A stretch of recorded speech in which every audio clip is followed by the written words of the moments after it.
Hello and welcome to Quantum Robin Gaming, and welcome to AMS2's The King of Buskerud. Today is the first in a new series being featured on my channel, and this series is all about which of the vehicles in AMS2 is the true king of Buskerud. We will be running a format not too dissimilar from Top Gear's Power Lap format that they used to run at their old test track, where in each vehicle I will have a few test laps, between 5 and 10 depending on how comfortable I feel, and then we will have one flying clean lap. If I spin it and bin it, we'll have another go. If we keep it on track, even if it isn't the best lap we can do based on the ability or the comfort of the car, then that's the time that we'll go on the board. And I know what you're thinking. Why are we picking a kart track? I'm picking this circuit because it is all about precision and handling and how nimble these cars are. I'm not too interested, at least for this series, to find out which one is the quickest in a straight line. And let's kick things off with a 125cc karting shootout. So we have the shifter car on the left and the single gear car on the right. And for me, this circuit is like a go-karting version of the Nordschleife. It is fantastic, and credit to the Riser team for making this as cool as it is.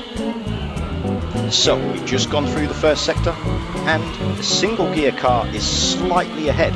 A little bit of a surprise, because I found when driving these that the shifter version just gave me that little bit more flexibility.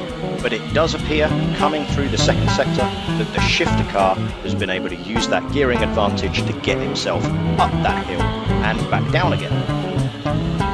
Both cars, same chassis, handle very similar, but the difference being that shifter gear gives you a lot more flexibility in terms of how you run the car in regards to the circuit that you are on.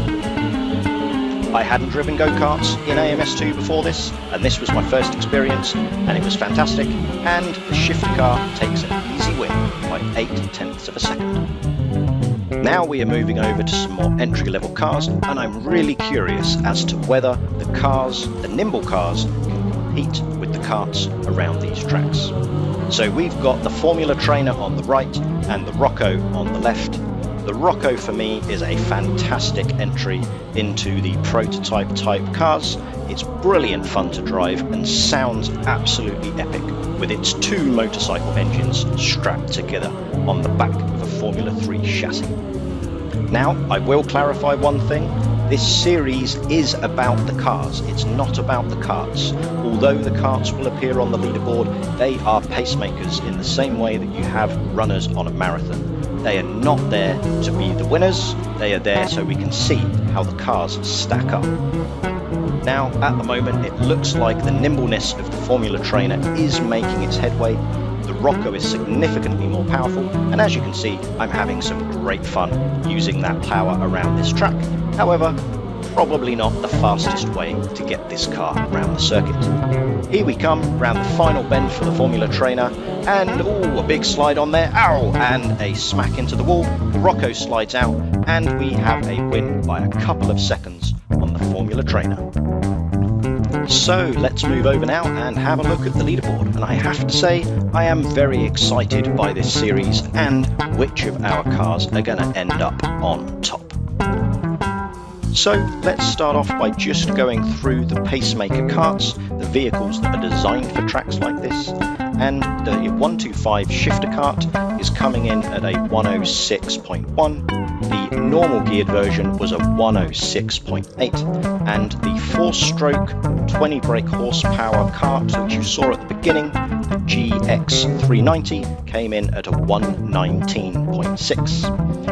Going over to the cars, which is what this series is really about, the Formula Trainer has clocked in at a 108.6, with the Rocco coming in at a 110.6. What this tells me is that there's many more powerful, nimble cars than the Formula Trainer. I think we're going to be hitting below 1 minute with some of those, but overall this looks like this could be a really close and interesting series.